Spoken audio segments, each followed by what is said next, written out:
किसकी होली किसका होगा खेला, इसी पर हम कर रहे हैं बातचीत, क्योंकि बारी फाइनल राउंड की है और 10 मार्च ही तय करेगा कि आखिरकार किसकी होली मनेगी और किसका खेला होगा। इस वक्त हमारे तमाम सहयोगी हमारे साथ जुड़े हुए हैं, सीधा इस वक्त रुक कर है। अजीत हमारे साथ है और पवन सिंगर इस वक्त हमारे साथ है पूर्वांचल एक्सप्रेसवे से। सीधा अजीत के पास चलते हैं, पवन के पास चलते हैं, क्योंकि इस वक्त जो समीकरण पवन बनते दिख रहे हैं उन्हीं पर डिस्कशन करेंगे। कल फाइनल राउंड की बारी है, अभी कैसे आप देख रहे हैं इस लड़ाई को, क्योंकि पिछली बार 54 में से 37 बीजेपी को मिले, इस बार के सियासी समीकरण क्या कहते दिख रहे हैं पवन? हाँ, देखिए, जैसे जैसे पूर्वांचल के तरफ चुनाव बढ़ता गया वैसे वैसे धर्म और जाति के आधार पर जो नेता थे वोट मांगते दिखाई दिए।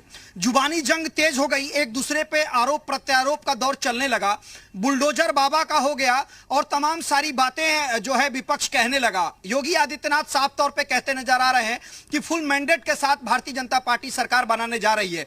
अजीत हमारे साथ ये हैं।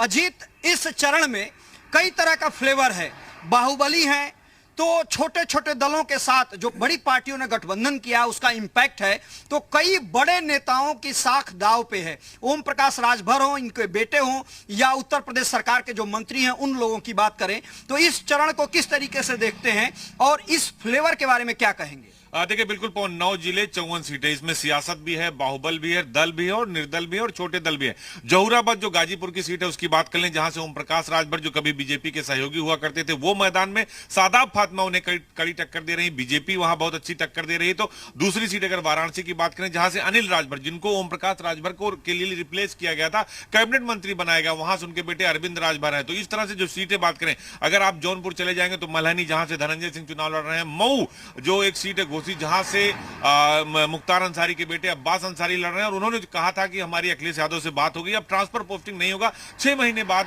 हिसाब किताब होगा। इस पर भी मुख्यमंत्री योगी आदित्यनाथ ने जब आज जी न्यूज उत्तर प्रदेश उत्तराखंड से बात की तो सीधे तौर पर कहा कि जो लोग भाप निकालने की बात कर रहे थे उनकी भाप निकल गई और अब विदेश जाने की तैयारी कर रहे थे। ये 9 जिले की 54 सीटें, चाहे मिर्जापुर की बात करें, अनुप्रिया पटेल का इलाका आता है, आप गाजीपुर की बात करें तो वहां मुख्तार अंसारी, इसके साथ ही ओम प्रकाश राजभर, ओम प्रकाश सिंह जो समाजवादी पार्टी के बड़े नेता है। अगर आजमगढ़ की बात करें, जहां पर रमाकांत यादव जो शराब का कांड हुआ उसमें वो हाईलाइट हुए, तो बाहुबल, सत्ता और सियासत, और काशी चूंकि शिव और शक्ति, आपने देखा होगा प्रधानमंत्री का रोड शो, अपर्णा यादव वहां पहुंची, भगवा को लेकर कई सारे बातें हुई, प्रियंका गांधी वहां पहुंची। तो अब सारे दल जो आप कह रहे थे कि विकास की बात छोड़कर धर्म की पिच पर आ गए और सब बीजेपी के पिच पर खेल रहे हैं।